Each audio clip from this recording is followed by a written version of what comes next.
Hey, what's going on, guys? My name is Richard Moglen, and welcome to another stock market outlook video. Before we get started and analyze the indexes and go through all these different indicators I look at, I just want to say that I hope everybody out there is staying safe during this pandemic.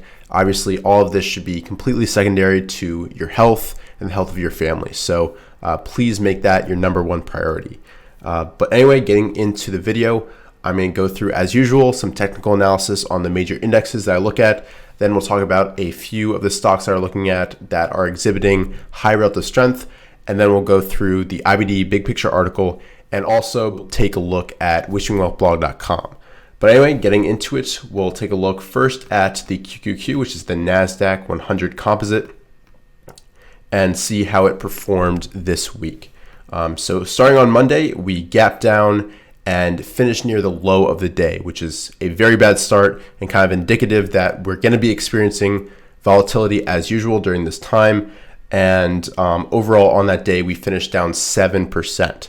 And we actually hit the limit down right near the beginning of the day, and that kind of set the tone for the rest of that trading day. On Tuesday, we had a gap up and a strong close near the high of the day, which was a positive sign, but that wasn't really reflected in Wednesday and Thursday. On that Wednesday, we gapped down slightly and finished not really close to the low of the day, but still in that lower tier. And then on Thursday, you probably had the worst possible scenario, a gap down and again, a finish near the low of the day, and one of the record-breaking down days, down 9% on the NASDAQ and a similar amount on both the SPY and the IWM. On Friday, however, we did have a potential day one of the new rally. We had a gap up, a fade, and then on Trump's press conference at 3 p.m., a very strong close, overall up 8.47% on that day. So once again, this is the potential day one of the new rally, and we won't have the potential for a follow-through day until next week. So that's what I'm going to be watching, and that's how the QQQ did last week. And I do want to point out that even though the QQQ is the strongest index out there right now, it is still below this 200-day moving average. And this moving average is kind of key for me because it kind of goes along with the Stan Weinstein stage analysis. And if it is below that moving average, we're potentially in a stage 4. And during that time, I don't want to be in the market at all because there's a lot more volatility and there's a lot less stocks that are working. So that's kind of the rule that I go by. And I also want to point out, however, that even though it is below that 200-day moving average, it's holding up very well relative to the overall market. If you can notice that on Friday, we still weren't below the lows of this past June. And when we look at the SPY and the IWM, you can see that we're well past that. But one more thing about the 200-day moving average, you can see that there are long periods of time where we're above it and making a ton of gains. And then when it breaks it, such as in 2015 and 2016, that's when you have the potential for corrections and a lot more volatility. You can see that again also in December of 2018. And now let's take a look at the SPY. You can see we're also below that 200-day moving average. But if you can notice, the low is approaching the low of January 2019 and December 2018. So we're much further back than we were on the QQQ. And we had another good rebound on this past Friday, but still we're down very far from all-time highs. And overall, just kind of a weaker chart than the QQQ. And other than that, pretty much the same kind of pattern last week as those indexes track pretty closely together. Next, let's take a look at the IWM, which is the weakest of the overall indexes that I look at. And this is the Russell 2000, so a lot of kind of smaller and mid-cap names. And you can see that we are completely below the lows of the latest correction in December 2018. And we're actually all the way back at the level that we were in 2014 and 2016. So this by far has been the weakest index. And you can actually see that in the relative strength versus SPY down here. This entire big run up in 2019, the IWM was actually underperforming. You can see it's just kind of going sideways while the SPY and QQQ were making large advances. And then most recently, you can see a big drop in that RS line, which really indicates that the IWM and the smaller cap names were struggling. And for a good investing environment and trading environment, you want the mid cap names to be working as well. So this is by far probably the weakest index right now, and I want to see this definitively form an uptrend before I really get aggressive in this market. So I just want to kind of point out the relative strength of all those three major indexes. And the last ETF that I like to look at is the FFTY, which is the Innovator IBD 50 ETF. And you can see it's also kind of back to that 2018 lows. So once again, it's underperforming the QQQ right now. And this is kind of a reflection of how those growth stock names are doing. So that's kind of how the indexes are doing. Let's take a look at gold as well. And you can see that even gold right now isn't a safe investment. So right now, be in cash if that's what your rules tell you to do. But otherwise, just be very careful and follow good discipline. So now let's take a look at a couple stocks that I picked a couple weeks ago that were then showing good RS relative to the overall market. So you can see that EBS followed through on its good Thursday gains with a strong Friday and finished near the high of the day on big volume. So that's a good one to watch once this overall market turns around. HMI has been doing very well, just kind of going sideways, holding that 50-day moving average. That's what you want to key in on. You want to find stocks that are staying above those key moving averages and aren't dipping as much as the overall market. GSX as well has been doing really well. Still hasn't broken that 50-day moving average.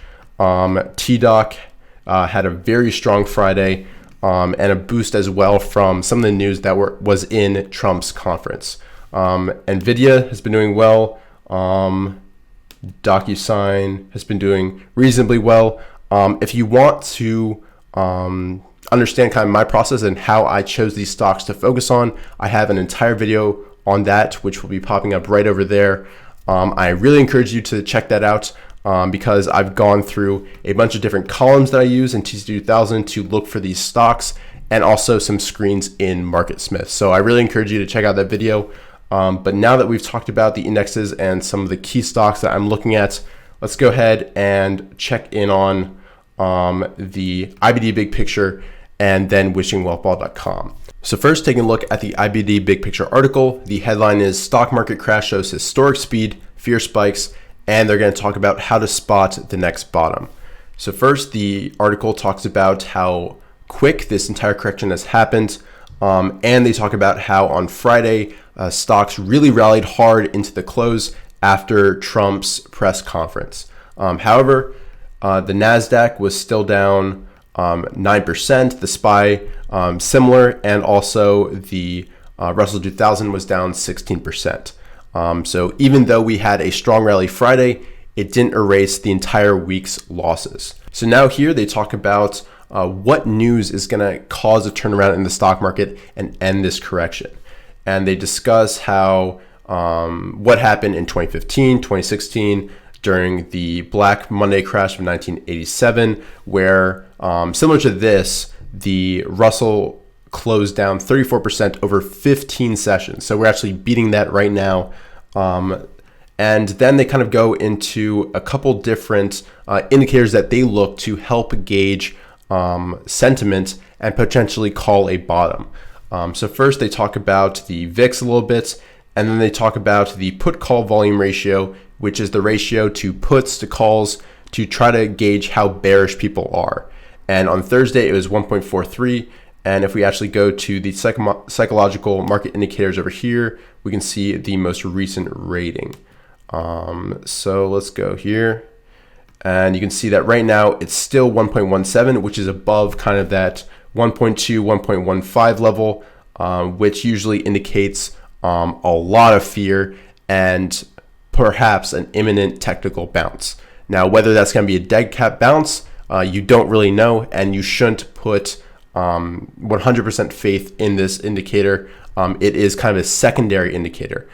Price should always be king, and you got to pay attention to the price action and also the volume on that day. So if there's a weak bounce on low volume, that's not a strong indication that the rally is going to continue. And continuing on, they basically say that you should spot a fall through day before taking up new investments. And they mention a couple different stocks that are showing good RS. I talked about Netflix in my previous video. They also got NVDA and Apple on there. And that is pretty much it from IBD.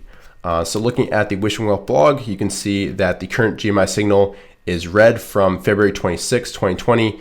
And Dr. Wish mentions in this graphic basically how long it can take to fully recover from a crash like in 1987, which is very similar to what we're experiencing at this moment.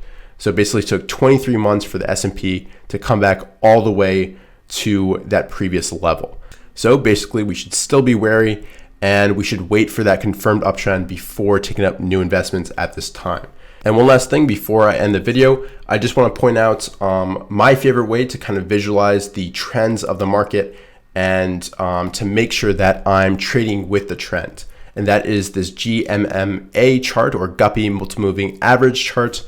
And if you're a subscriber to this channel, you've seen me bring this up a bunch of times, but I just think it's the best way to kind of identify quickly at a glance what the current trend is. And if you're not familiar with how you make this chart, it's just basically a couple short-term moving averages in red, and they're exponential moving averages, and then some more long-term exponential moving averages in blue. And when you've got a red, white, blue pattern, that's an uptrend. And what you've got now is a blue, white, red pattern, which is a downtrend. And how I use this in my trading plan is I get very careful and very conservative when we're in a red, white, blue pattern, and then quickly that pattern disappears and the red moving averages cross below the blue ones. And this helps keep me on the right side of the market, and I never want to be in individual positions really when we're in a blue, white, red pattern. You can see this got you out pretty close to the top on the 24th or 25th, and then also in 2018 during that quick correction, it got you out very close to the top and saved you a whole lot of money. So if you're not familiar with this chart, I really encourage you to check it out. And I also like to take a look at the RS line, because you can see right here clearly that during this correction, the QQQ has been outperforming the SPY. And that's why a lot of the stocks on my individual watch list for high RS are kind of tech companies and are traded on the NASDAQ, because those type of companies are faring better during this correction. So that's pretty much it. And I also want to kind of show why I focus on the QQQ in general, because if we switch to a quarterly chart, you can see that all the way back since 2008, the QQQ has strongly outperformed the SPY. And that's why I'm always focusing on tech, because I think those type of stocks just perform better in general. So that's it for the video. Thanks so much for watching. And please, if you have any suggestions on stocks that I should add to this high RS list, just let me know in the comment section below. Please remember to leave a like down below. I really appreciate it. And I'll see you guys in future videos.